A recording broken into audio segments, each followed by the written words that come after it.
I remember today is 1630. Yeah.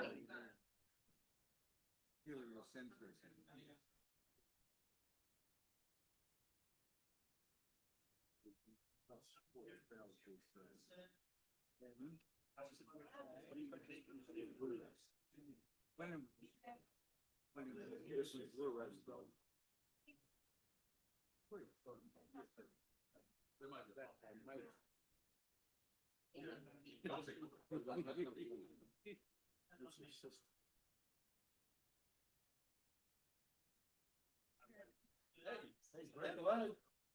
How are you? Where'd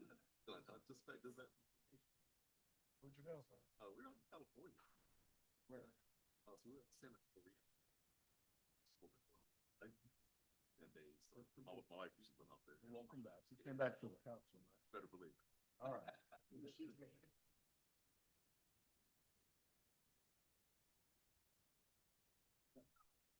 That's what I.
Open the PowerPoint PDF or better? I'm good. Okay, so it's internet, but you'll just scroll. So no clicking from slides. Can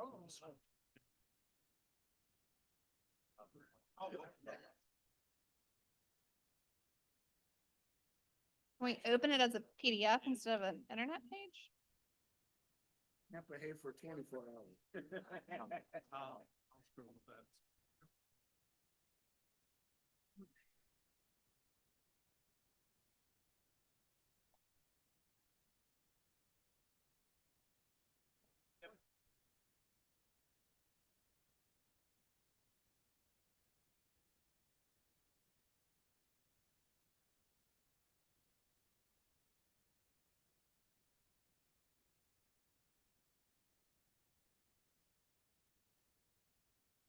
All right.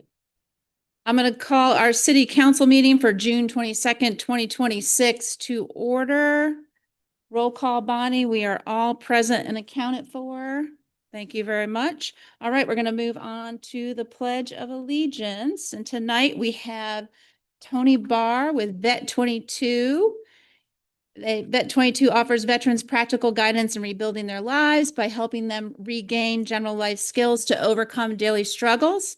Vet 22's mission is to provide favorable atmosphere for veterans to garner camaraderie and grant gateways allowing them to pursue their dreams. The Vet 22 program is dedicated to the 22 veterans whose lives are lost every day because of suicide. And Tony and his group are also very instrumental in the Juneteenth celebration. So we thank you for being here. Thank you. Everyone stand. I pledge allegiance to the United States of America and to the republic for which we stand, one nation, under God, indivisible, with liberty and justice for all. Tony, thanks for being here. They also have a big event in the winter time, and we'll make sure that we promote that as well. I was able to attend this year and appreciated that, just honoring both, our veterans and those who have lost their lives in more ways than one, coming back from service and during service as well. All right, we now have public comment. Public comment, our rules of decorum come from Robert's Rules of Order. Our meetings are held in accordance with the Georgia's Open Meetings Act.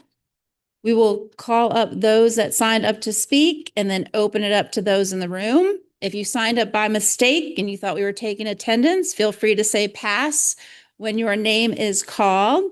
You will each have 2 minutes to speak, but please keep in mind that neither council nor I can respond to you during this time. And I do know that we also have some public hearings coming up, so you can either choose to speak now or choose to speak during the public hearing, or both. Bonnie? We have Keith McGaughy.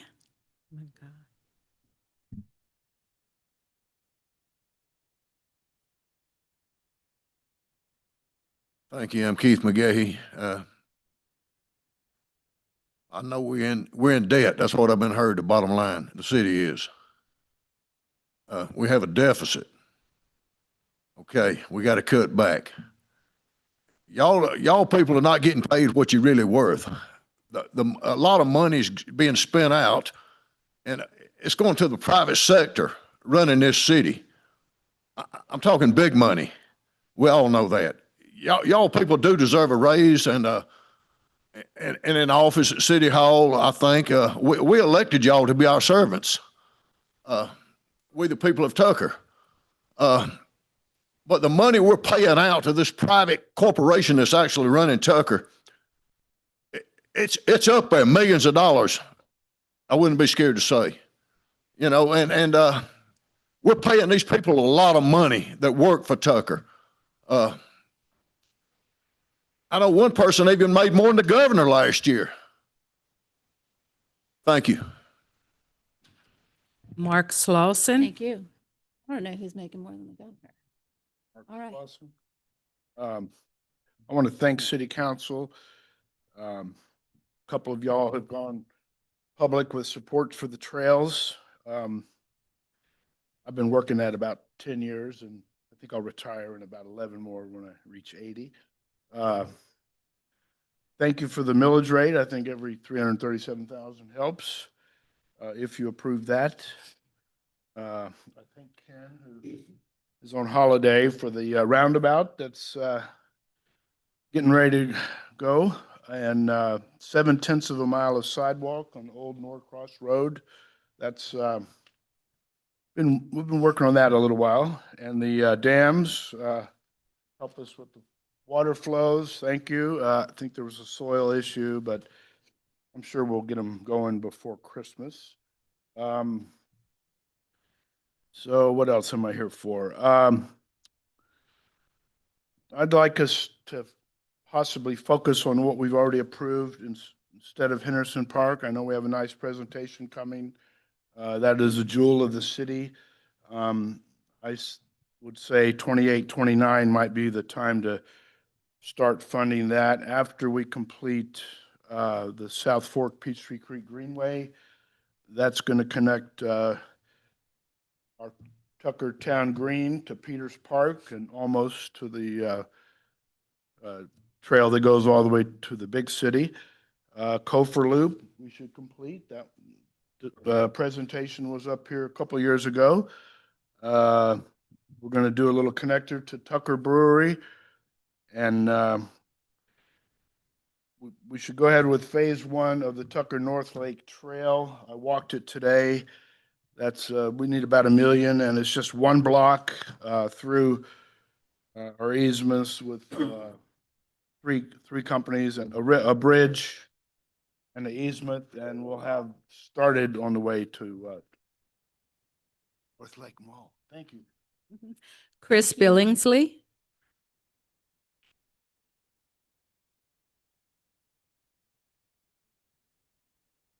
Good evening. My name is Christopher Billingsley, and I'm a Tucker homeowner on Antelope Lane and Smoke Rise. I'm here tonight to oppose the proposed millage rate and the resulting increase in my city property taxes. When Tucker was approved by the voters 10 years ago, residents were told that city services would be funded primarily through license fees and other revenue sources, without the need for city property taxes. Since then, however, my city property taxes have steadily increased, including services that I rarely or never use. Some may view this as a small increase, but death by 1,000 cuts is an apt description. No single tax increase forces seniors from their homes. Instead, it's the accumulation of many small increases over time. Cities like Decatur did not become high-tax communities overnight.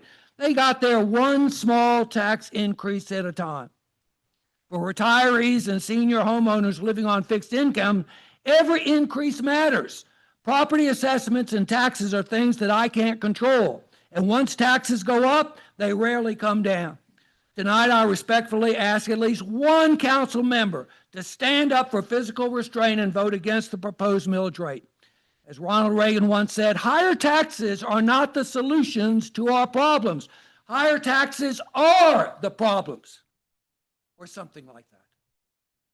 Thank you for your time and consideration. I ask that this be added to the minutes. May God continue to bless you, your families, and your churches. The city of Tucker, the great state of Georgia, and the United States of America. Thank you. Tony Bars,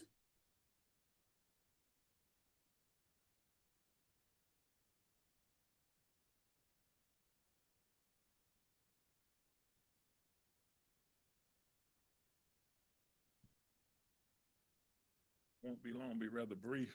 I just want to take time out to really thank the city of Tucker. I haven't had a chance to meet most of you all, but we have received, as part of Frontline Community Services, Vet 22 through the last 6 years or so, great support from the city of Tucker. But I'm going to ask you all to do something special for Vet 22 now. We're getting ready to take on an undertaking that is very huge, and our war room is here in Tucker.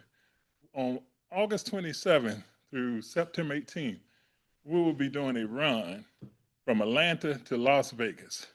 And it's going to entitle 1,000 American Heroes that will run 2.2 miles in honor of the 22 veterans that commit suicide every day. So we're going to be asking for a lot of community support to make a difference for our Vets Off the Ground program, which is taken from boots on the ground to vets off the ground. So pray for us and continue to support. Thanks for what all you do. Bye-bye. Thank you. Bonnie, that's it. We have a little bit more time. Anybody else would like to come up for 2 minutes?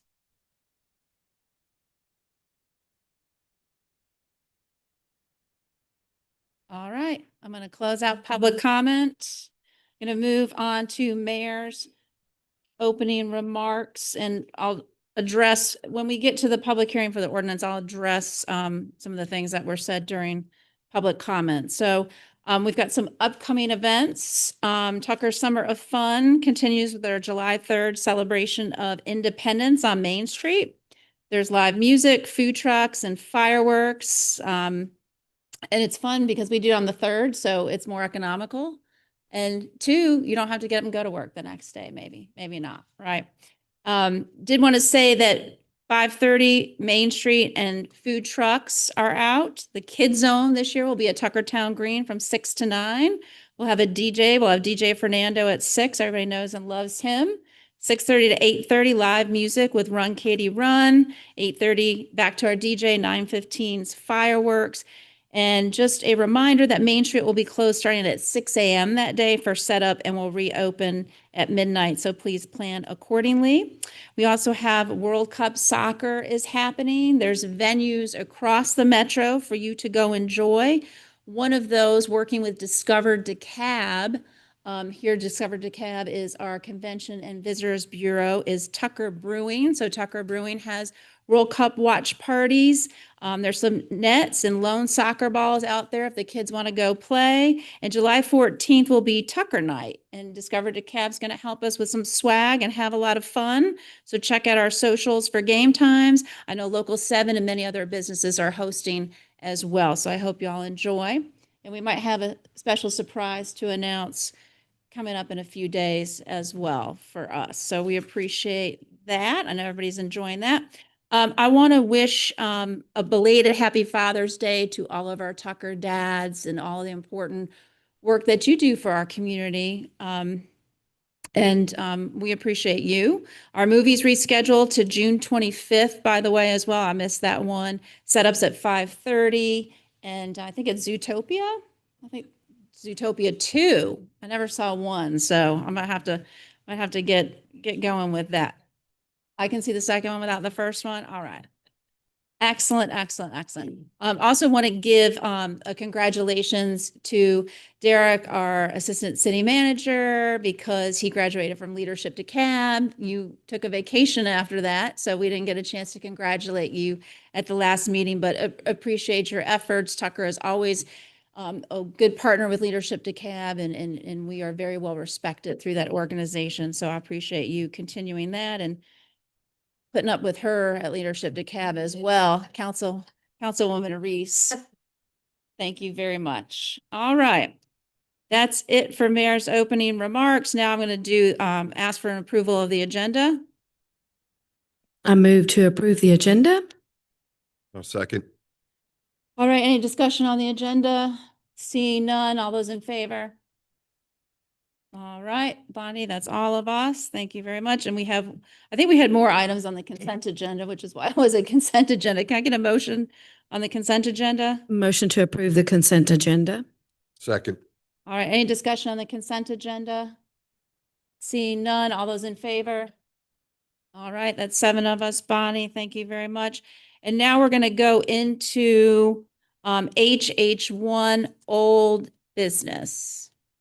We have ordinance O 2026-06-08, third read and public hearing of an ordinance to set 2026 millage rate at 2.036.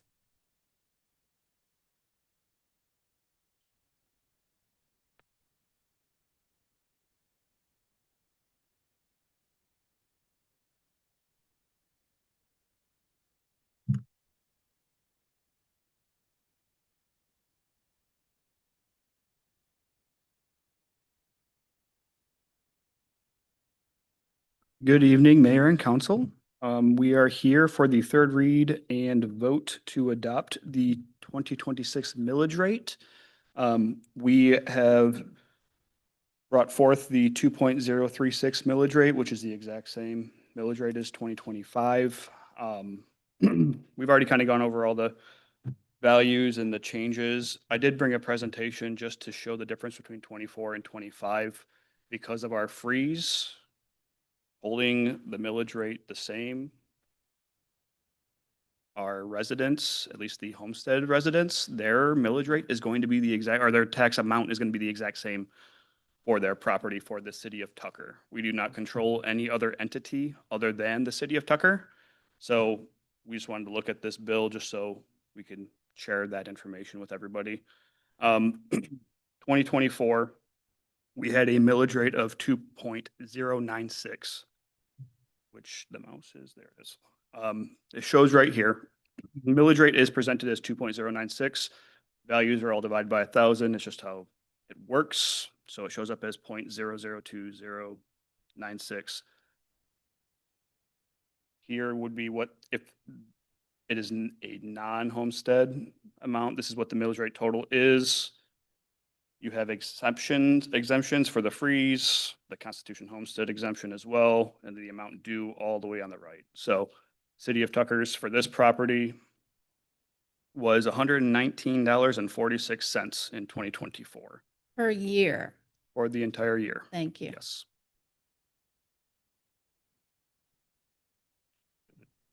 There it goes. I clicked it twice.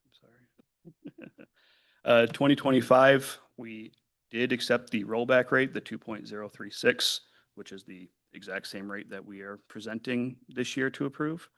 And you can see, and this is where taxable assessment, you'll see the increase from 134,000 to 153,000, but the freeze exemption is much larger for this year to make up for the increase in the values of the property. Still kind of the same setup, but total, if you did not have an exemption on it, would be 313. So 2025s with that rollback rate, when we roll back the City of Tucker tax amount actually decreases. So it was $116.04 for 2025 for the City of Tucker. Obviously, there's a lot more items on here, the school, the county. There are some fees that are ours as well. The streetlights and stormwaters do come to us as well, but those are separated. They are guarded off. They have to go towards stormwater, have to go towards streetlights. Does not go into the general operation of the City of Tucker. With this 2.036 on this exact parcel next year, the line item that says city tax is going to be $116.04 for the entire year. This also has to be, if there's no improvements on the property, they have to be, if it's, you add a second addition, they are going to tax you on that. Unfortunately, that's just how the world works. So we don't control that. That's the assessing department. So I just wanted to throw this up there. So just to show, this is what you should expect to see. If you didn't have any major improvements, you could bring that to our attention. We could work with DeKalb County, the assessors, to see what is wrong with that. But that line item should be the exact same with the millage rate that we are presenting.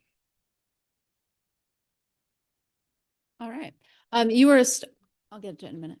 You were a star this morning. So was I, and so were some of our public comment people. WSB Radio decided to talk about our millage rate, even though it's not changing. They did end saying property owners at a homestead freeze will not see an increase in their taxes. But I thought, well, why the heck are they covering us? Because I'm not going to name them, but there's about 4 or 5 cities surrounding us that are actually raising their millage rate. I thought we're pretty boring, right? But anyway, it was nice. It was nice to get a little coverage, and they were fairly accurate. So fairly accurate. So I appreciate that. So again, whatever your assessment came from DeKalb County, let's say I had somebody calling me, I think I told you last time, $455,000. Good friend of mine went online, saw his taxes. I said, friend, we're taxing you at a $60,000 tax rate because you got your homestead in 1996. So that assessment from the county, if you have your homestead freeze, that's a value. But what we tax you in our city charter, and DeKalb has a homestead freeze too, but I'll just speak about us because they are looking to raise their millage rates. So you all need to be paying attention to that, and we will too. We tax you on that amount when you applied for your homestead freeze. So many of you, I implore you to go back and look at your bills. You're probably paying us less than it cost me for an hour of my work at work, where I get paid a bigger salary. So I'm just going to say that should stay the same. It's a freeze. And we did that because that was the right thing to do. And it's in our charter. We'd have to do a charter change. We have to advertise this though, because of state law, because the digest itself, talking businesses, new homes, improvements, the digest increased. If the digest increased only by $1, we would still have to advertise it as an increase.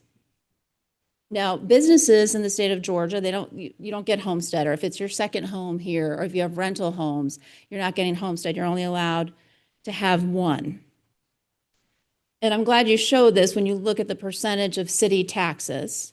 And we still collect those fees, but you know what? We started to collect a millage rate because we took over services from DeKalb in our second year. We took over parks. So instead of you paying millage rate towards parks to DeKalb, it came to us. And that's when we first started charging a millage rate, because we were now providing that service. And then when you guys went to the polls and voted close to 75% for us to do the stormwater and the public works, your public works millage rate, you no longer paid to DeKalb. That came to us. And that was a vote at the ballot, which is quite unusual for cities, but that is in our charter for us to do that. And that passed 75%. You wanted us to take that over. And actually, after we took that millage rate over, I think they raised theirs for that, and they raised their stormwater fee. And then you don't pay DeKalb a stormwater fee anymore. You pay the city that stormwater fee. And our stormwater fee is actually less, I think right now, than unincorporated. And I think they're looking to raise that as well. And they have to, I would say. And we might, who's to say we might not look at doing that further down the road. We are not in debt Let me say it again. We are not in debt because you have to have a balanced budget every year. Also, I'm not sure who's getting paid more than the governor, but we'll look into that. Maybe. You said no, it's not you. Okay. It's not us either. It's not us. So I just want to set that straight. And I'll soon on my Facebook page talk about sales tax, because last time we got blamed for sales tax as well. That DeKalb is 8% and Gwinnett is 6%. And that's because DeKalb County has 1% extra for host, which host is your homestead option sales tax. That goes to offset sales tax for the entire county. If we didn't have host sales tax, I mean, our taxes would be higher, property taxes would be higher for us and DeKalb. That's what the whole state is looking to allow other counties and cities to do, and DeKalb's had that for a long time. And then we also have a 1% sales tax for MARTA. Gwinnett only has, and the state is 4%. So you start with 4. DeKalb adds host, SPLOST, your education, eSPLOST, and MARTA. Gwinnett is just SPLOST and eSPLOST. So I think we're gonna, and we talked about doing a tax education series. I think we need to do that to help all of us kind of understand where it all goes and who's collecting what. Questions? One of the things that I think we did a really good job of last year when we voted not to join House Bill 581 is we did lay out, and I think it's still on our website, easily available, but we did lay out not just the homestead exemption that the city of Tucker has, but we also talked about the additional exemptions for senior citizens and the additional exemptions for veterans and the additional exemptions for some special circumstances, some of which are state law and then some of which are the city. And so I want to make sure I'm saying this right, but one of the things that I think is important as we're looking at the millage rate, and to the mayor's point, how we are thinking through the balance of making sure that the residents of Tucker get the best deal for themselves, both on what they have to pay, but also what they receive for what they pay. And so when we talk about fiscal responsibility and just adding into what you had mentioned about the stormwater fee, if we decide to raise it at some point in the future, not this year, it will be because every single one of those dollars goes into making sure that we have an infrastructure that is aging, but that we are maintaining and protecting so that we don't have to keep spending additional dollars to fix things, but we can be ahead of the game on some things. And there's some things that we are playing catch up on, and then there's some things that we are doing a really great job on. I got off topic, which is exemptions. So if you could just, if you have it in your head, and I apologize because I didn't ask you ahead of time, just like a quick 2 seconds on those other exemptions besides the homestead exemption. I don't have them all in my head. That's fine. They are actually on the presentation I had last time, but there is a veterans, seniors, Surviving spouse. surviving spouse, yes, as well, and then our freeze. And then there's one more, which was a very small, like up to $10,000 one. I just can't remember what it was. It's in the memo in the packet. So it's on the website as well. It's on PT 38 or the 38.1, whatever form that is that will be signed after it's approved. They're actually listed on that. All of them So on there. So this is the other piece that I meant to mention. So our city of Tucker, tuckerga.gov finance has all of our budgets, right? Mhm. All of our salaries, all of the things that, all of the expenses. We just passed a budget last time. All of that is transparently available for the public. yes, everything is on the city's website. Yep. I don't know how many years it goes back. If Sonia might know for budgets. How many? 26, it goes all of them. Okay. I don't ever scroll that far down. And if people want to appeal their assessment, again, which would have nothing to do if you've got your homestead for our taxes. You have to do that by July 15th, and it's the tax assessor's office. It's not the tax commissioner. I noticed Nicole Golden, the tax commissioner, put out a press release today to clarify that for folks, because I'm assuming she's getting phone calls. So it's the tax assessor's office, and the instructions for that came on your assessments. That was not a tax bill you received, it was an assessment. Any other questions? All right, we have to have a public hearing. All right, so I'm gonna open the public hearing for anybody who's here to speak in favor of our 2026 millage rate.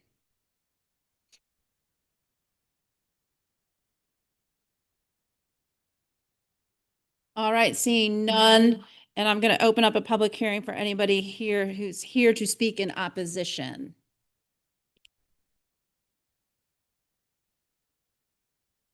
All right, seeing none. Is there any I need a motion. I'll make the motion to approve. I'm looking at the actual thank you. Ordinance 02026-06-08. The ordinance to set our 2026 millage rate at 2.036. Second. All right, I've got a motion and a second. Any discussion on the motion? All right, we've had lots of discussion. I'm going to go ahead and call the vote. All those in favor? All right, none opposed. Bonnie, that's all of us. Thank you. Thanks, everybody. Thank you, Eric, for your work on that as well. We appreciate you. All right, we're going to move on to new business. We have contract CQ 26-04- Safe Built, consideration of a contract for life safety professional services with Safe Built Georgia. Good evening. Staff is here to recommend entering into an agreement with Safe Built to provide life safety services for our BCO process, and that is our Business Certificate of Occupancy process. It's part of a 3-step application process for any businesses that are wanting to open within the city. That first step is your zoning use approval. And then once you obtain that, you go forward with your BCO for your fire, life safety, plan review and inspection, as well as the payment of your occupational taxes. So we are looking to keep the BCO process in-house. It's a part-time position, and the contract here has an initial term to run for the next 2 weeks. The amount listed for that initial term is a little bit higher than we will actually spend. We initially hoped to have this on the June 8th agenda when we would have had a full month, but now we have just about 2 weeks. And then the $145,000 is for a not to exceed for the renewal term for FY27. This contract includes a plan reviewer, fire inspector, and a permit tech to help with the processing of those BCO applications. 3 people. Yeah, and actually it's 3 positions, but there are lots of professionals that can fill each role. And so depending on the workload and the need, we would have multiple fire plan reviewers, inspectors, and then a permit tech. Oh, I'm looking for you to have a presentation. We're keeping it simple. That's And demo. I did want to clarify that we did, I usually don't have voting items on our work session, but we had to have the millage rate due to state law. And so Courtney snuck this in, but it's important because it's life safety. With So permission. it's life safety. So questions, Councilwoman Schroeder? I'm just curious. I know you went through that very fast, but if I am a business owner, there's some changes here. How do I address that? Only if you're opening a new business or moving your business location. So if you're an existing business, you would have already had your fire approval, either through our prior process pre-2024 or through our more recent BCO process. So existing businesses don't have to worry unless you were to relocate that business or open a second business somewhere else within the city. Perfect. Thank you. But you really wouldn't know a change because it's Correct. the same process, right? Yes. It's the same BCO process. It's just a contractor instead of embedded staff. Anybody else? I know there was some publicity around the memo and like the changes around this. But I know one of the things that was shared with me was sort of I think the life and safety piece is really important. I'm just wondering if you could speak to the relationship outside of this contract with the county and with DeKalb County Fire Services and sort of how that's connected to what we're talking about doing here. Sure. So DeKalb County Fire Rescue has always been a great partner with the city. There's actually a line item on your tax bill for DeKalb Fire. So citizens are paying for DeKalb Fire to provide these services, not only for the firefighters to come out, but also to complete these plan reviews. In 2024, we did transition some of those services to the city. And it was a great process, and we worked collaboratively with DeKalb Fire throughout the process. And they continually expressed a desire to co-review all of our building permits, plats, land development, as they are the emergency responder. So it's very crucial that those plan reviews are done in-house so that the firefighters going out to fight those fires know what they're walking into, and they know they meet their code and that it's fully safe. And so with the incident last fall, there was an even bigger desire to have that back in-house. And so there was a vacancy here in the city, and after continued discussions, decided to transition the majority of those services back to DeKalb Fire. So Safe Built and ComDev will work very closely together to make sure everyone is reviewing the plans, everything is in compliance. We're going to send monthly BCO reports back to DeKalb Fire so that not only will they be reviewing the actual building permits and LDP sites, they'll also have records of those BCOs. So working to continue to build that collaboration and keep the citizens and businesses of Tucker safe. Questions? I will say, since Decatur called out my quote from when I was running, I was the one who pushed and really wanted us to get our own fire marshal services for this, and we're keeping this. We're keeping the certificate of occupancy on our side because business owners, I think it was like 2020 on, were let's just say at that time at the county, they were not fully staffed. There was not expedited plan review. We had businesses walk away from opening, and a lot of small business owners who could not continue to pay rent and not be able to operate because they could not get plan review from DeKalb County Fire. So we brought that piece in, and I'm glad that we're keeping that in, although I will say there's new leadership. And so they have better funding and better staffing. So I think it's a really good partnership, but I'm glad we're continuing to keep that piece in-house. Absolutely. Yeah, the city fixed a lot of the processes that had those same issues, and then DeKalb has also increased staffing and improved policies and procedures to really expedite those issues that we experienced before. So we're confident it will be a smooth transition for all involved. Excellent. Question? Well, just a comment, just so everybody understands who might be listening, it's not, there's no fiscal impact to this. We're not adding staff. Correct. We are staying within the budget and just choosing somebody else for the services. Correct. We are not spending any additional fees than we did in the last fiscal year. And it's good because now there's backup too, right? So someone's out, we're getting 3 Correct. positions for that price. And if people are out, people can step in to help. And I know Safe Built, I think, does a lot of plan review and runs some business departments for some cities as well. Building department. Building departments, yeah. They have a pretty diverse background and list of qualifications. All right, excellent. All right, can I get a motion for the contract? I'll make a motion to approve contract CQ 26-04- Safe Built. I second. All right. Any discussion? All right, seeing none, all those in favor? Bonnie, that's 7 of us. Thank you. Thank you for working on that. We appreciate you. All right, now we're going to move on to J, presentations. You ready? So I'm here to introduce Josh Daniel with Cooper Carey. In March of this year, City Council awarded a contract to Cooper Carey for the creation of a community-driven master plan for Henderson Park.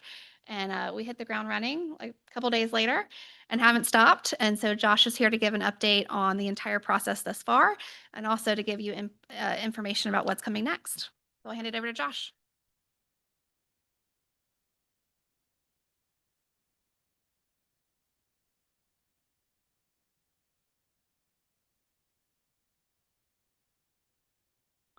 Well, good evening, Mayor and Council. I appreciate your time tonight. As Courtney mentioned, I'm Josh Daniel. I'm here on behalf of the Henderson Park Master Plan Design Team.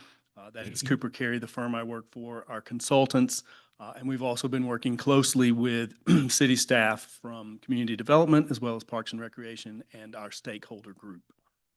Tonight, we're here to share a project update. We are about halfway through the master plan process, and we want to walk you through what we've heard from the community so far and where that's beginning to take us in terms of design. This is an informational update, and we appreciate your continued guidance as we move through into the design process. But before we get into that, I'd like to say that it is worth grounding ourselves in what we're here planning for. Henderson Park is a significant green space for the city of Tucker at almost 120 acres, surrounded almost entirely by residents. It is a park of contrasts in the very best possible sense of the word. It has both active and passive elements in the same place. There's soccer fields, tennis courts, a dog park, coupled with woodland trails, a community garden, a lake, and a waterfall that you wouldn't expect to find anywhere else inside city limits of Tucker. So this dual identity, this active recreation, coupled with the genuine Piedmont forest sitting side by side is really the foundation of everything we're bringing to talk to you about tonight. And it's also, as you see, the thing that the community really cares the most about protecting. So this is the overall master plan schedule, and I won't get into every detail of this. What I want to call your attention to is that with all the phases that we've outlined, they do make a general break between two halves. The half that is engage and understand and the half that is plan and design. And so we have completed, for the most part, our engage and understand component, and we're moving into the design. The engage and understand included everything from site analysis through full community outreach process, and where we are now in plan and design is where we take those the feedback that we've heard from the community and translate it into actual concept plans that can come with a cost and a budget. We've just started developing concept plans, so we're going to focus mainly today on the outreach and where we're headed next. So with engage and understand, what did that actually look like? Our strategy from day one was to really have conversations about Henderson Park. We wanted to meet people where they are, both in the park, at neighborhood meetings, at Tucker Day, in classrooms, and then use everything we learned there to begin a targeted online survey to reach as many people as possible. We kicked things off with a series that we called Hike Henderson. Many of you were participated in that, and we appreciate it. And these were guided walks through the park, as well as a play-focused event in April. The first was on the west side. We had about 30 participants. The second was on the east side with about 35 participants, and the final one focused on play. We had over 120 people, most of them families, come out to the park because they were interested in the future of play at Henderson Park. Excuse me. So at these hikes, each hike had a volunteer who walked with leaders and the neighbors and listened to what they had to say about the park today, what they hope for in the future, and some structured conversations that they guided along the way. We also collected brief surveys at the end of each of these events, and this was really our first signal at what mattered to people. And a lot of what you'll see in the survey results that we're going to share, we heard first in those Hike Henderson Park events. Because Henderson Park is ringed by residential neighborhoods, we knew that those neighbors have a very specific and particular stake in the stewardship of the park. And so we hosted a dedicated neighbor meeting, and over 130 people showed up. The conversations that we had with those who were gathered at that meeting focused heavily on access, on maintenance, on security, and importantly, our job that night was to really to listen and guide conversations, not to provide solutions, but coupled with what we heard at Hike Henderson and that meeting, we really were able to take that feedback and shape it into an online survey that we published later. So these were really events about conversations, but also giving us the data we needed to go out and ask the right questions to a broader audience. We also went into the classroom. We wanted to make sure younger voices were part of this process, so we visited Ms. Israel's 4th grade class at Livesey Elementary. Her students were asked to design their own version of a Henderson Park playground using Minecraft, which is a skill that I don't have. I was appreciative to see. And they shared their final designs with us a few weeks ago, and it was really impressive, the creativity that they brought. But more importantly, It was how seriously they thought about accessibility and making a park space that was open to everybody of all ages and abilities. In early May, we hosted a booth at Tucker Day, which led us to reach people that we hadn't engaged with yet, and promote the online survey, which went live probably, I think it was the week before Tucker Day. We spoke with over 200 residents at that event, and following Tucker Day, we saw a tremendous spike in the online survey participants. So we were really thrilled to get that message out and in that way. So across all of those events, the hikes, the neighbor meeting, classroom visit, Tucker Day, a couple of very clear signals emerged early in the process for us. And first was that the defining character of this park, the woodland, the trails, the relatively undeveloped feel in the core, and protecting that character was one of the most important things to the people that used it and who do use it. And second, that a lot of the day-to-day frustration at Henderson Park wasn't about what's missing from the park. It's about operations, and it's about taking care of this place. So things like restroom cleanliness, trail signage, somewhat unclear connectivity between the sides, that distinction in those discussions versus what to preserve versus what to fix really helped also shape some of the themes that we're going to see in the master plan. And that brings us to the survey. We set a goal of 1,000 responses, which was ambitious, we felt like, but we were committed to it. And people exceeded it. We ended up with 1,237 responses to our online survey, with many people taking the time to answer detailed write-in, open-ended questions as part of that.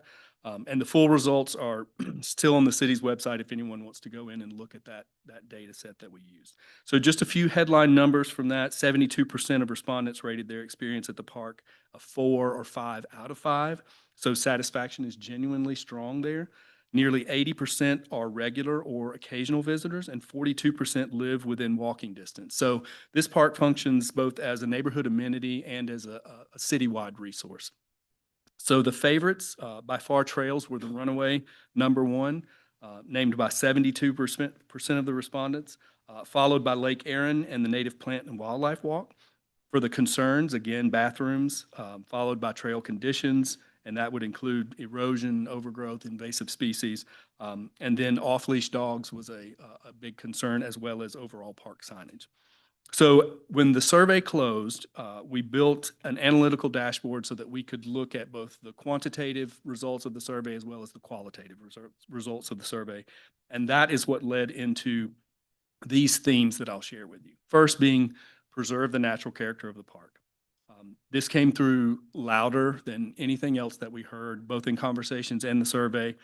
People used the words like gym and escape, and we saw the same line again and again, and that is that green space removed is difficult or often impossible to replace, and that was very important to people.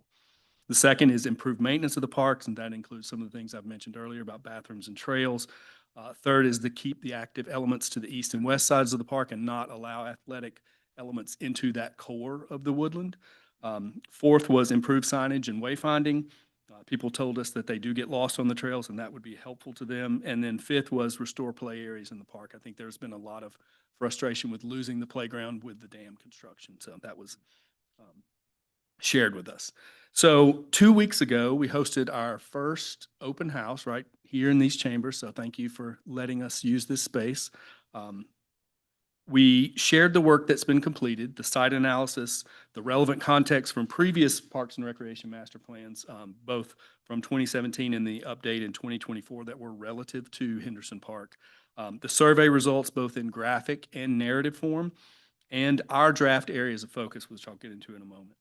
We were also able to, as we were speaking to people, come up with some early sketches, and again, early sketches is a broad statement that captures these, but really being able to be present and hear what people have to say and be able to draw some ideas in real time, I think helped communicate a lot of the ideas that we were trying to translate and that we will be moving forward. And then people were able to kind of react in real time to what they saw and what they heard. And from that open house, we were able to develop these design principles. And these are still in draft form, but we feel like these are relative to what we've heard, these are good guiding principles. And the first is obviously to protect and manage the park's natural identity, prioritize the maintenance of existing assets, invest in essential infrastructure, and add and improve recreational facilities. And those principles leads to these areas of focus. So this is really at the heart of what I want to speak to you about tonight.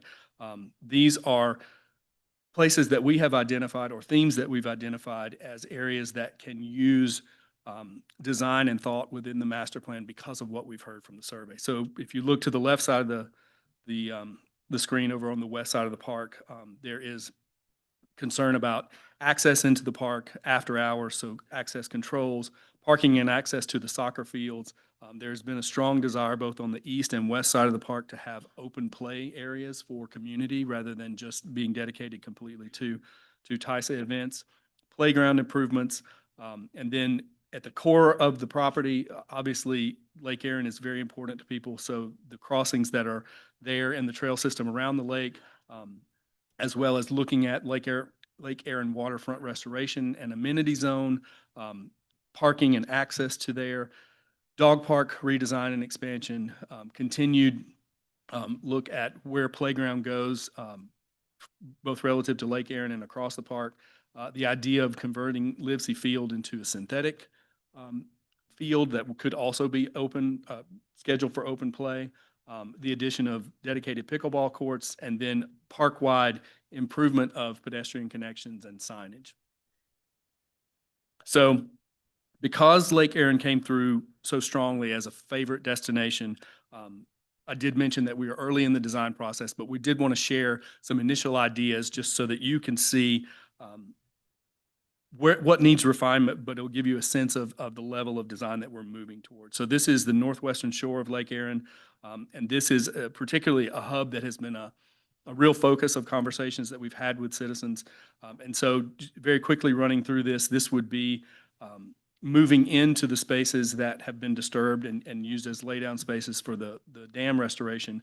But this could include a pavilion, a restroom facility, an actual pavilion that's on the lake with a boardwalk, restored wetland edges as the stream channels meet Lake Erin, and then improved accessible trails both from the parking area down to these facilities, as well as considering what play looks like in this area for kids that are 0 to 5 in one area and then 5 to 12 in another area.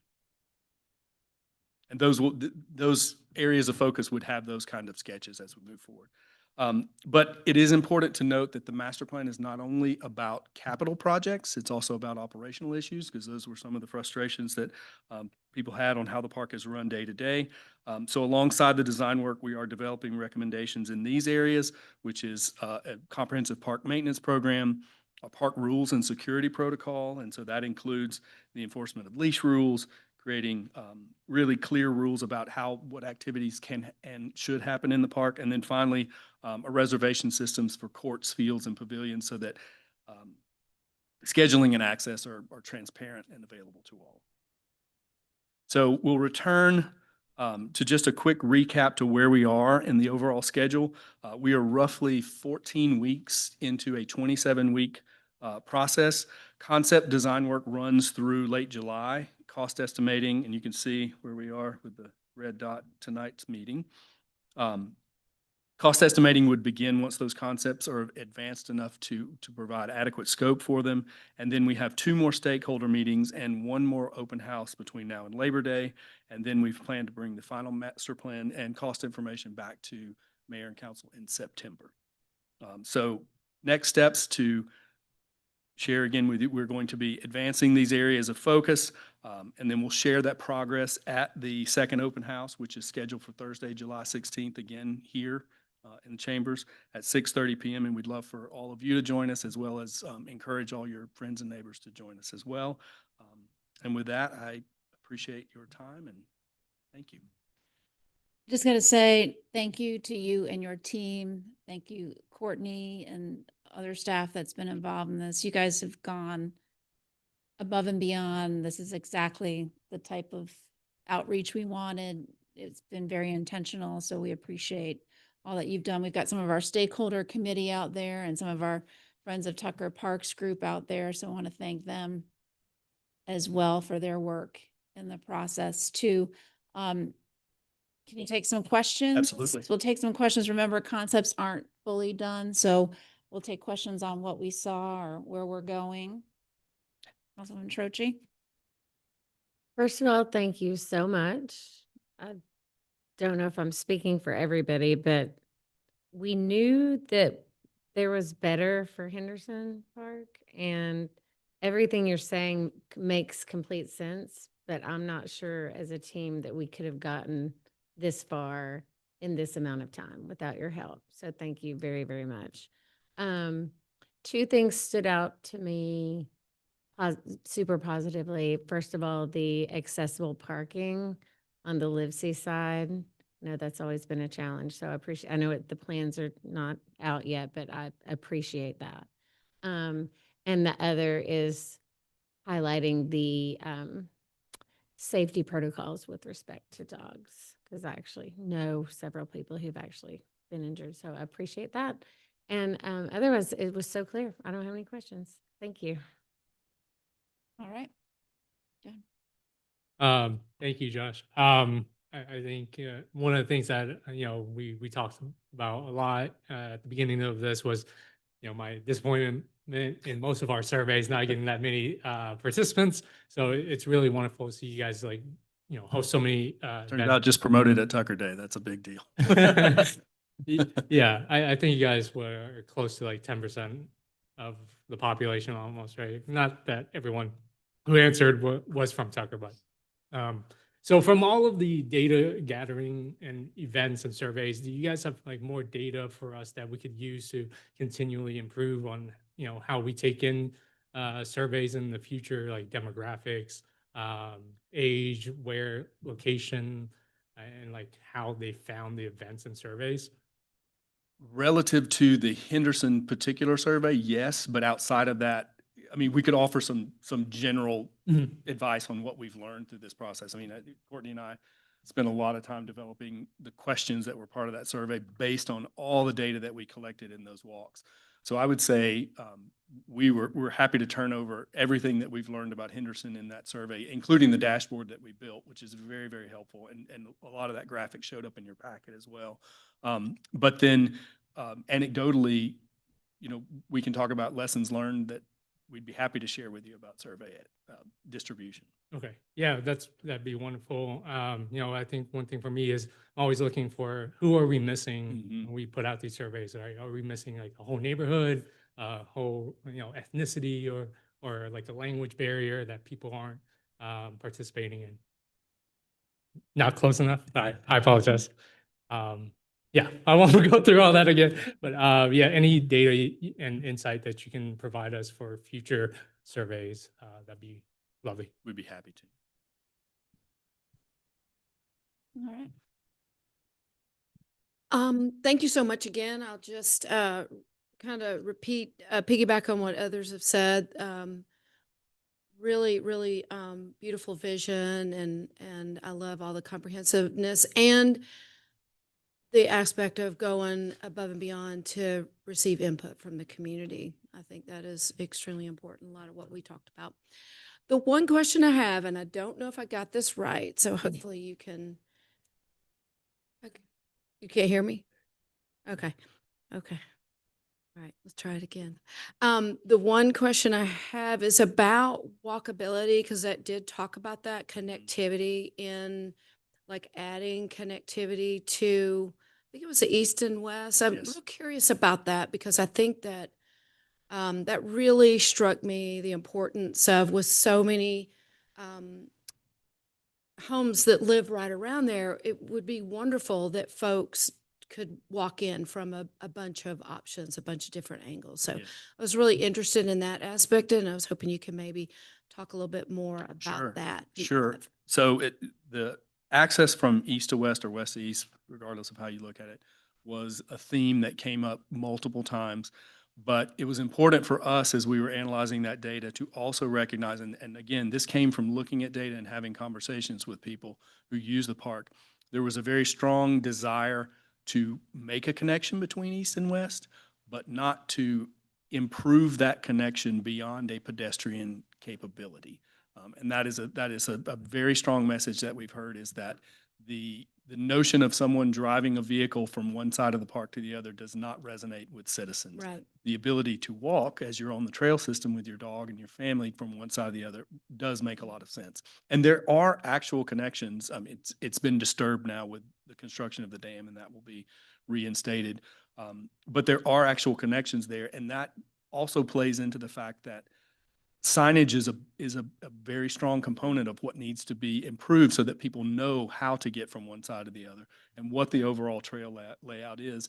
And then reinforce that with signage that's actually on the trail so that when you're in the middle of the woodland, and you're not with a phone or a map, you can find your way. Yeah. So I would say strong desire for that connectivity, but also a very strong desire to communicate to us that it did not need to be a paved road between the two. Yeah. Does that answer your question? Yeah, and that's exactly kind of what I was talking about, is more pedestrian connectivity. Absolutely. And not, I know that I understand we have a need for available parking and all that, but to really offer other ways for folks to walk in would be really, really great. And I will also add that I too have been lost in the park at least twice on the trail. So I hear you loud and clear about the wayfinding and stuff. Thank you. I had a coworker get lost one time. I don't go in there in the woods enough to get lost yet. Thank you. Thank you. I appreciate seeing kind of the numbers too of like who kind of attended the events. One thing I will say, just to set expectations for future consultants, is you all did not go above and beyond the scope of the contract that we contracted you for. I am very thankful for the thoroughness with which we put that there and that you committed to doing these things. The execution has been very, very powerful and amazing. So I just want to add that I appreciate how you are delivering on what you said you would do, and we haven't necessarily seen it that depth and consistently. I was wondering if you could speak to one of the things that was in kind of the pre-read, but there were some comments about kind of how we think about who responded and engaged. So kind of going to Councilmember Wins, who's missing, how we think about the data that we're getting and who it represents, and how you're thinking about how those decisions inform the concepts that you're developing. So I'll just name, I think there was a comment about there was a very smaller number of children, right, that took the survey. But there have been some comments about we shouldn't plan the park for children in social media. So I was just wondering if you can speak to kind of like the diverse perspectives that are coming into this, and like the different needs and Absolutely. And the way that we looked at the online survey was, again, we tried to build an approach and a questioning system that could reach a very broad audience, but we didn't start there. We started with the Hike Henderson events, and that was really important to us and to the city's team who we're working with, to go out and have those conversations and understand who those constituents were first, because we know that without making those connections and without having those people as champions to go and talk to others and promote the online survey would not have had the weight that it does to us without understanding the neighbor's perspective. The third Hike Henderson event, the play event, was completely revelatory to us. I mean, we were able to engage with kids. They got to participate with their parents and communicate to us what was important to them. And so we weighted that very heavily based on what, we compared it to the online, because there was an option for kids to take the survey with their parents, but we know that it's a little more cumbersome than showing up and getting the King of Pops and being completely excited to talk about play. Yeah, I think my 7-year-old was like, what's an amenity? It's like, oh, we gotta explain. It's a good time to talk about vocabulary. Well, and I think following up with that, the other piece that I feel like has been done really well, and I want to congratulate the mayor on this, is the role of the stakeholder committee. And so if you just would speak, I have one more question after that, but kind of how the stakeholder committee is also trying to be representative and get voices that maybe aren't coming in. And I appreciate you bringing that up, because they deserve their own slide that they did not get in this presentation. So thank you for the opportunity to talk about that. We have a very diverse stakeholder group. Thanks to you all for forming that group. And it was deliberately created to look at a very diverse spectrum of Tucker residents and what they represented. So even if, and we had a conversation, and we've had 2 meetings and 1 email update. We have 2 more meetings, and they have been instrumental in helping us prepare for these events like Hike Henderson. We shared at our first meeting what our community engagement approach was and got feedback from them, from all the different constituents that they represented. And that is from athletics, both just citizen athletics, as well as those at Tucker High School and other organized groups like TISA. They represent the neighbors, obviously, because many of those people do live close.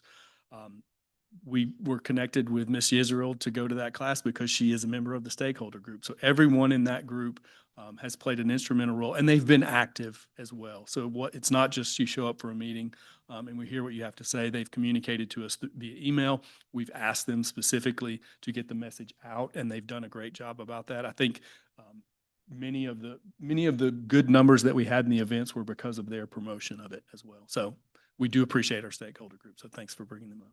Thanks. My final question is because we've gotten some feedback about this, and I think I know I heard this at the neighbor meeting, and sometimes there's the first way that somebody asks the question or maybe demands something, and then when there's some conversation, there's a little bit of like nuance to it, and that gets to this idea of what it means to have a natural trail, but that is also accessible. Mm-hmm. And so I'm just wondering if you could speak as you're thinking ahead to developing the concept further, how you're thinking about materials, ways that we as a community who aren't steeped in park planning can understand both, like, what are the ways to have things that make things more accessible, but also preserve the natural character, and how you're thinking about that. Sure. And the way that we're thinking about that is, obviously, as designers, we believe that everyone should have a similar experience. So we think that universal design shouldn't be a mandate. It should be an opportunity for everyone. That being said, some places are more difficult to make accessible than others. And Henderson, if you've listened to us talk about our slope map, which we have brought out many, many times now, there are some topographical challenges. That being said, what we have focused on as we've developed our areas of focus and our design principles are, where can we offer those opportunities that gets the most people, the most access to the most important places? And that's one of the reasons I shared that Lake Erin sketch is, if you think about that current parking lot that is below the dog park and above where they're staging the construction materials for the dam, that is a perfect opportunity to look at being able to bring many, many people closer to the lake and then provide them a paved access to the lake without having to take over multiple trails within the trail system and paving them. So thinking about access to Lake Erin from the west side and the east side in a way that gives more people the opportunity who may have mobility issues or just convenience and being able to enjoy a comfortable path. Those are how we're thinking about that approach to accessibility. All right, Councilmember Scherer. So I have to first echo how excellent this work has been with the community and this park is so important to the city, and you know how much I'm passionate about making it right for the community. I have some follow-up questions to Councilwoman Weaver's questions about the trail. And obviously, in some of the reporting from the survey, we're kind of in a spot where we've been told we don't want to pave the trails. We don't want to open it up to cars to come through it. It sounds like you might have a solution perhaps with what's paved already into the park. But what does that look like beyond that pave? Like, is it a soft trail? Is it a paved trail? Are you guys going to kind of pay closer attention to how that works? Because I'm thinking about, I've had several people stop me and say, I want to run through the park. I train for marathons. I have other people who say, no, I only want to hike. I don't really care about anything that's being paved. And then I have parents who have children who might have a stroller. And then, of course, there are several, I would say neighbors that I could name who come in and out of the park who are disabled and in wheelchairs or walkers. You see that a lot on the, next to the community garden on that paved trail already. So I'm just kind of curious what we're going to do to meet everybody in the middle. We're going to do our best is what we're going to do. I think there's a couple of facets to that. I think we are beginning with looking at the most obvious opportunities, both from a topographical perspective and an amenity perspective, considering Lake Erin, as well as the Native Plant and Wildlife Walk is paved. It is not an ADA trail, but it is paved. So that is something to consider.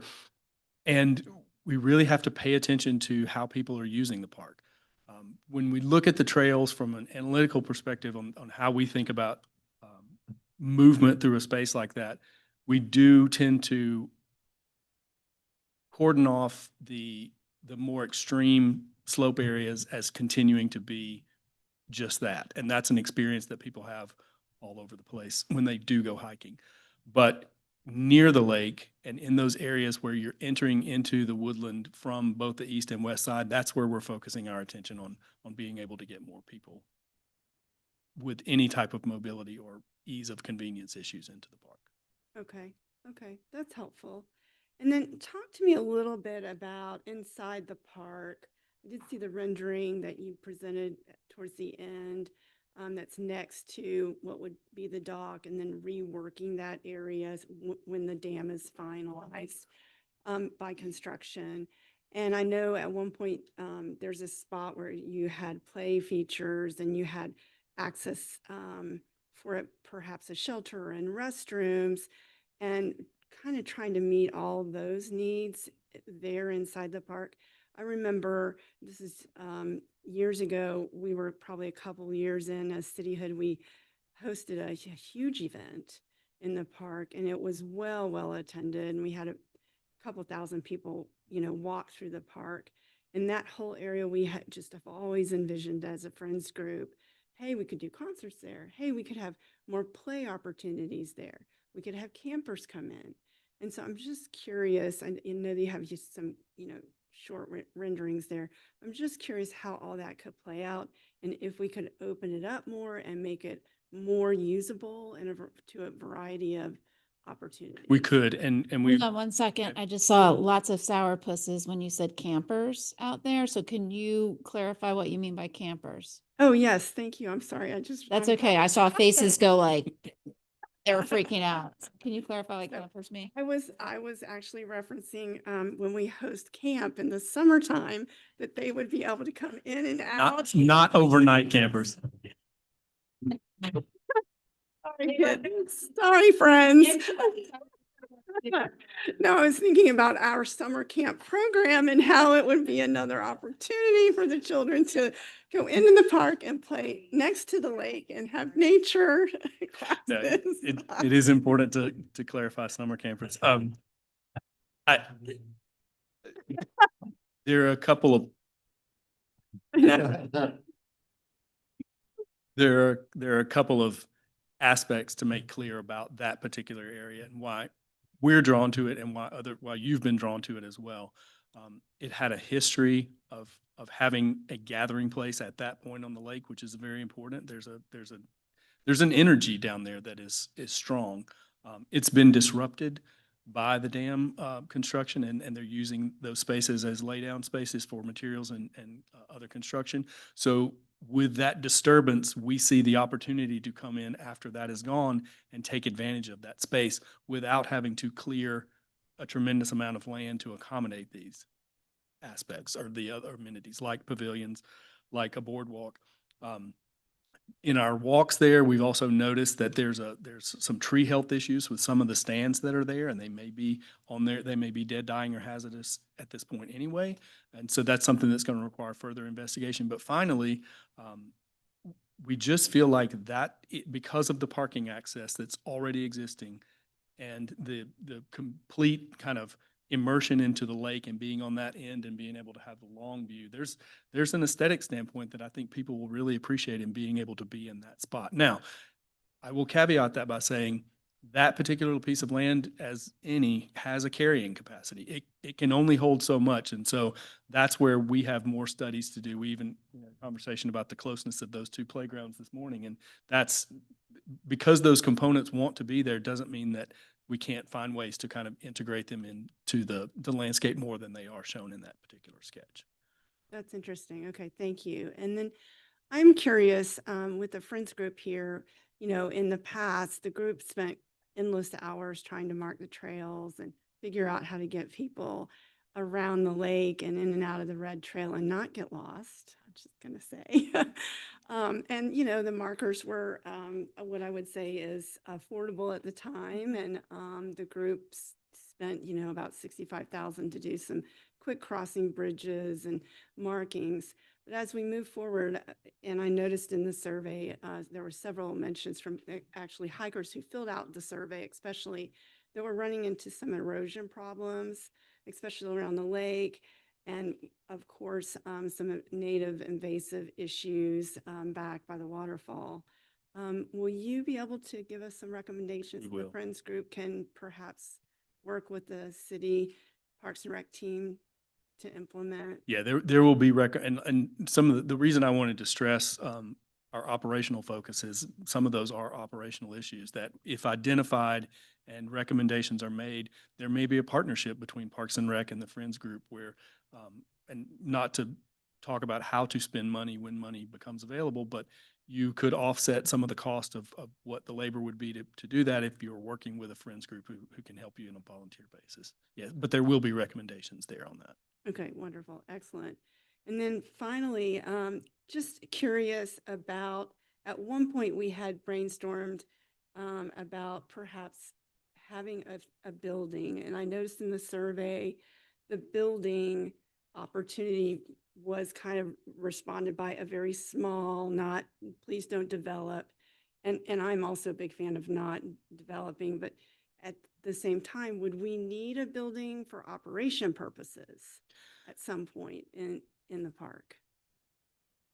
I don't want to defer answering that question, but I do want to say that that's a conversation with the Parks and Rec group to talk about how they monitor Henderson Park and how they will continue to. And I think it's certainly an option to have a building there, but it's a conversation we need to have with them on whether that's needed or if there's another way to handle that, or if it is needed, how big is it and where does it go to give them the most benefit to help them do their jobs.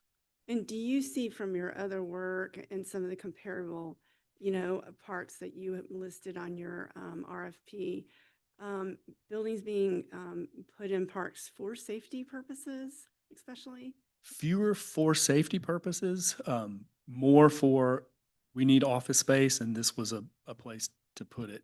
Honestly, from a safety perspective, some of the most beneficial infrastructure moves are to include the blue light poles within parks. That gives people a tremendous amount of comfort as they're within a space like Henderson Park. Great. I'm so excited about all these recommendations. Thank you for all of your work. We've enjoyed working. Likewise. All right, Roger. You really went into a fourth grade class? We did. I think That's my picture, and if I can go back to that slide. I think for my next jury trial, I'm going to do that too. Hey, I have one, first of all, great work. Thank you so much for all you and your firm are doing. I see that I noticed in the presentation, there's a pretty dynamic split of opinions on pickleball courts. And it's a difficult question to ask, but do you have a thought process of how you can take these diametrically opposed opinions and perhaps bring them together in some sort of compromise? And do you have thoughts on pickleball right now? We do. We have, actually during the open house, we were already sketching options for pickleball courts on the east side by the Lidsey Field. So I didn't include those sketches tonight because it wasn't, I wanted to show you something that was very high on the the wish list, and that was the, you know, the reactivation of Lake Erin. So, but all those sketches will be available at the open house on the 16th.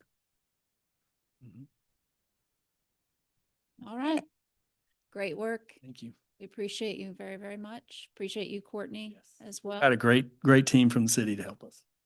And again, appreciate those stakeholder groups and, you know, I think asking all of you and saying these are the groups we want to include and getting names, you know, it wasn't the same 10 people.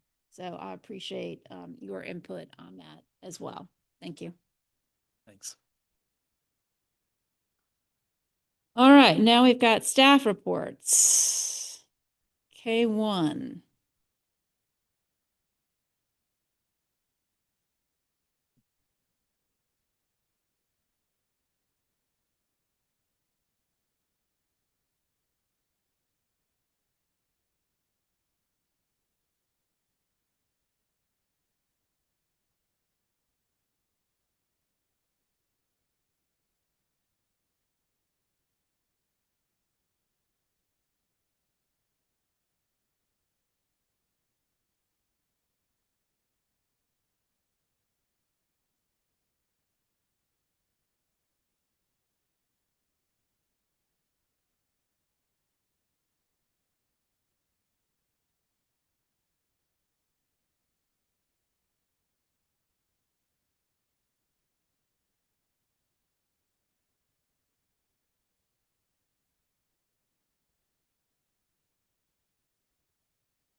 All right, good evening again. We are here to present just the overview of our finances. These are interim numbers for the end of May, May 31st, 2026. Pretty much the same presentation you see every month with updated numbers.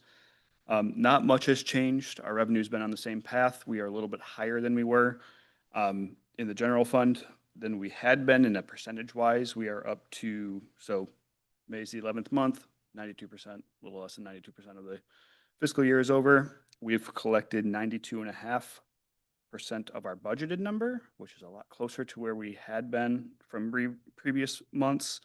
However, at this point last year, we were at 94.4% of our budgeted number. I can say that I do think OTCs was the biggest jump that I've seen over our revenues. The ladies in the revenue department have really been working towards collecting all those revenues. So much that I talked to Cynthia, who's a supervisor, about the failure to renewals. We have about 200 left. That meeting was like a week and a half ago, so might be a little bit less now. Which she said it's usually around like 400 to 500 at that point, or at this point. So obviously they've been working through that. Doesn't mean they've all failed. Some of them may have closed, but we're still reaching out. Hopefully we'll get that actual documentation so we know they're actually closed and not thinking that they failed to renew. Expenses on that side of general fund, we're currently at 79%. Obviously, May ends on the 31st. Usually our vendors take at least 30 days to get us their invoices to pay it. So we are always about a month behind for the general fund. On that, another one here, this is capital, just the overview of expenses versus revenues over 25 to 26 in the budget of 26. SPLOST, we're about 5.5% short of budgeted. We're down to like 2.5. Last month was actually a lot higher than the last few months have been, so we've gained a little bit of that. Overall, we've collected 49.8 million in revenue. Our expenses are 48.1 through May. That does include our transfers, all of those, that 8.125 we sent to capital from. So it does include those numbers as well.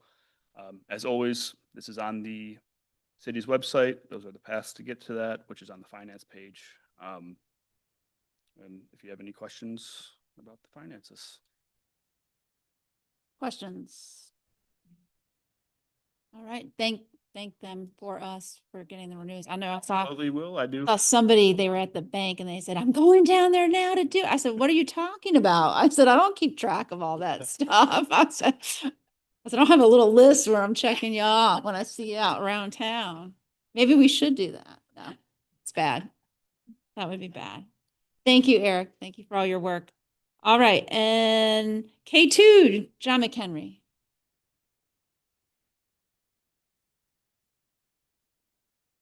Of special land use permits coming to you. Second reads, you've already heard about them. So daycare facility, the townhome height, and the potential coffee shop. So that's coming down the pike, as well as we're going to have that transportation and trail plan coming to you after it's been given a recommendation by the Planning Commission, and we'll have just, you'll get an opportunity to see that twice. And then we have a number of appointments coming up to a number of our boards, the Public Facility Authority, the Downtown Development Authority, and the Zoning Board of Appeals, and then some contracts involving right-of-way, utility coordination, and trails, and we're doing some AV improvements in the chambers. Any questions?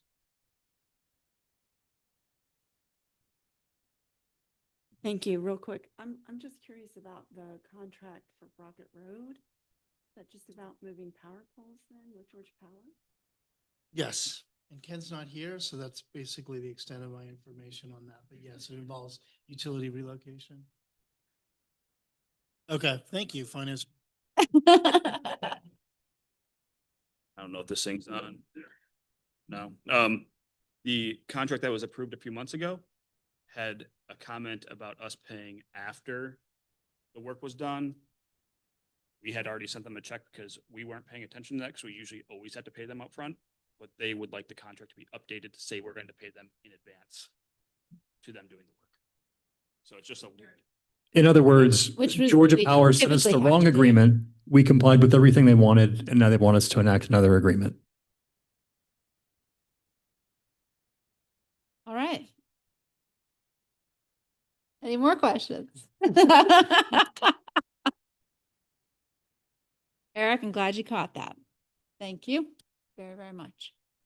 All right, so now we're going to move on to mayor and council comments. I will let you know that we are going to have executive session this evening. So we'll go ahead and do mayor and council comments. If we go into executive session, we may or may not come back with business. And if we have any business, we'll vote on that publicly after we adjourn. Council comments. If I can get it to work, I want to invite everybody. Main Street Theater has a children's production going on, and it starts this Friday. And tickets are available on their website, and it will be at St. Andrew's Presbyterian. So we thank the folks at St. Andrew's for giving Main Street the space, and just come on out. It's a great cast. Great. All right. Anybody going once, going twice? Sold. So I will not be at Zootopia 2. My children will, because they love that movie, and I'm going to do another plug for it, because if you haven't seen it, even if you don't have little kids, it is also for grownups. There are some amazing twists and turns. Highly recommend. But one of the reasons that I won't be there, and several of us, is that we are going, it's our annual conference in Savannah for the Georgia Municipal Association. And it's something I really look forward to, and I'm looking forward to being able to be with several of my fellow council members. Just wanted to share that with folks, because a lot of times I think it's about, oh, like, well, the city is just doing its own thing. But one of the really important things about GMA is that it's an opportunity to learn from a lot of other people about how different cities do different things. It's an important opportunity to talk with other municipal elected officials about things that are happening in real time at the state. And despite what some people say on social media, there is not some massive plot behind the scenes, but it's really like, what are the ways that we can, I'm a big fan of not reinventing wheels, but how can we build on what other things people have done and figure out how to tailor it for our own community. One of the things that I want to highlight is we did our housing, the ULI Atlanta did a housing technical assistance panel for us last summer. That idea came out of a session at GMA the year before. And so we regularly get to learn about more tools, opportunities, ways of thinking about things. And so anyway, I just wanted to highlight that if you can't find several of us easily, although some people like our mayor are way too accessible because we are always available on cell phones, but that's where we are. And just want to let you all know, thank you for reminding us of that. We'll be recognized for two things this year. One is City of Civility, and then Mayor's Reading Club. And I also want to give a shout out, Councilwoman Reese will be there as part of the GMA Federal Policy Council. So we'll be well represented and looking forward to spending time with you all. Thank you. All right. Session. I'd like to make a motion to adjourn to executive session. I can't say it tonight either. Get ahead of myself. Adjourn to executive session for the purposes of real estate litigation and personnel. And I'll second that motion. All right, any discussion on that? All right, all those in favor? All right. See you all in there. Thank you, everybody, for being here with us tonight.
All right, can I get that motion to come out of executive session?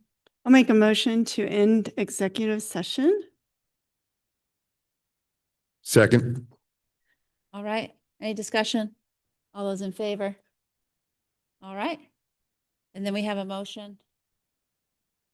I'd like to make a motion to award the city clerk and the city manager the 3% cost of living adjustment being given to the employees in the coming fiscal year. Take it a second. I'll second.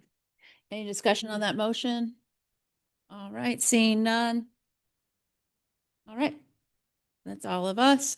All right, now can I get a motion, Alexis, to adjourn the meeting? Motion to adjourn our meeting. Second. All right, we got a motion and second. All those in favor? All right, we're done.